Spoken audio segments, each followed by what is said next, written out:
Welcome back to my channel.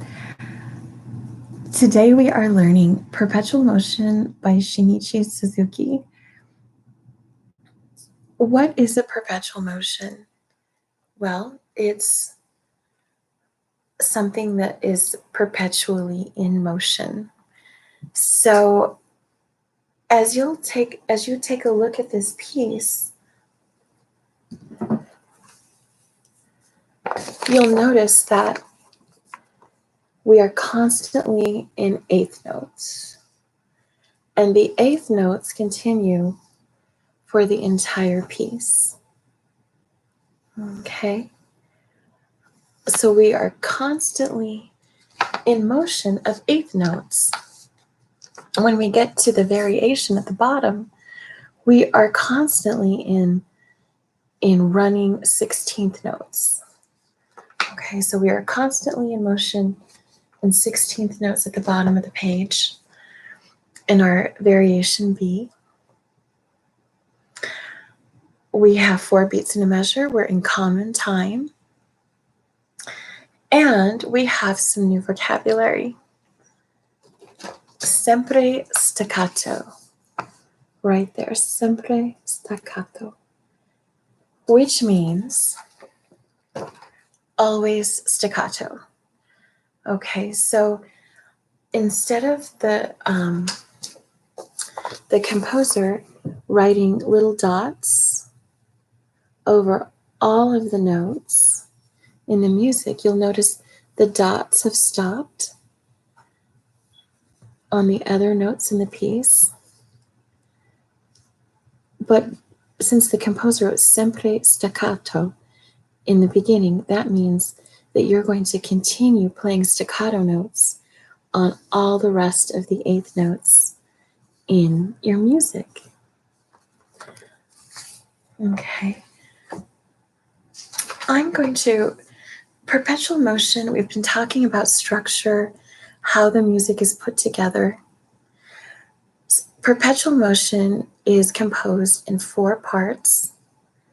We have an A part, the first four measures, followed by the B part, 4 more measures, followed by a C part, the next 4 measures, and then we come back to A, the last 4 measures. So our structure is A, B, C, and A. Okay, does that make sense? We have 4 measures in each phrase, and we have 4 phrases. Perpetual motion outlines the A major scale. We climb up the A major scale like this. Okay, this is our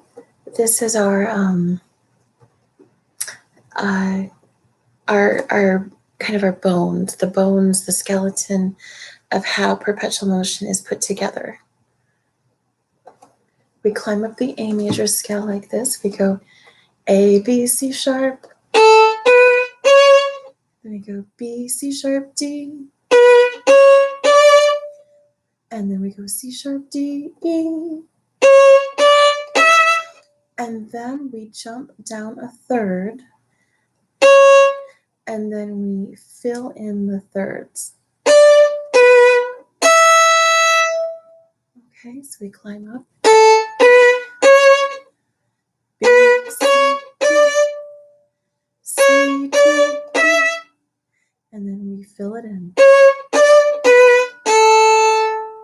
Okay, and then we go descending a major scale. G sharp, F sharp, E, F sharp, E, E. Then we fill it in. Going down the A major scale. G sharp, F sharp, And then we keep going, climbing down, descending down. Then we do thirds and fill them in. Fill it in, fill it in, and climb to thirds, filling them in.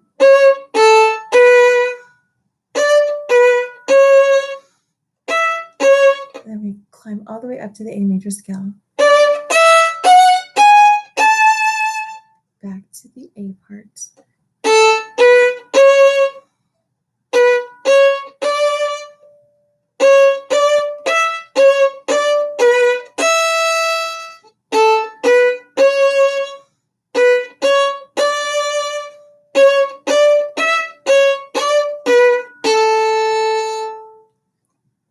If you see how it's put together, then when you add in all of the notes, you can feel the structure of the piece as you're layering on top. And when you play your variation B, it's a lot easier to play the piece if you know the structure of how it's put together. So now I'm going to add in the notes on top and then double them in variation B. It sounds like this.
Double every note on the variation B.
Okay, this piece is such a wonderful learning piece to help teach your students how to get their fingers to move side to side and get more flexibility.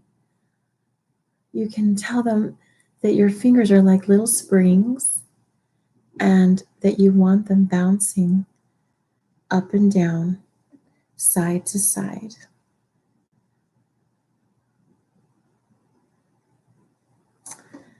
Okay, thank you for watching and happy practicing.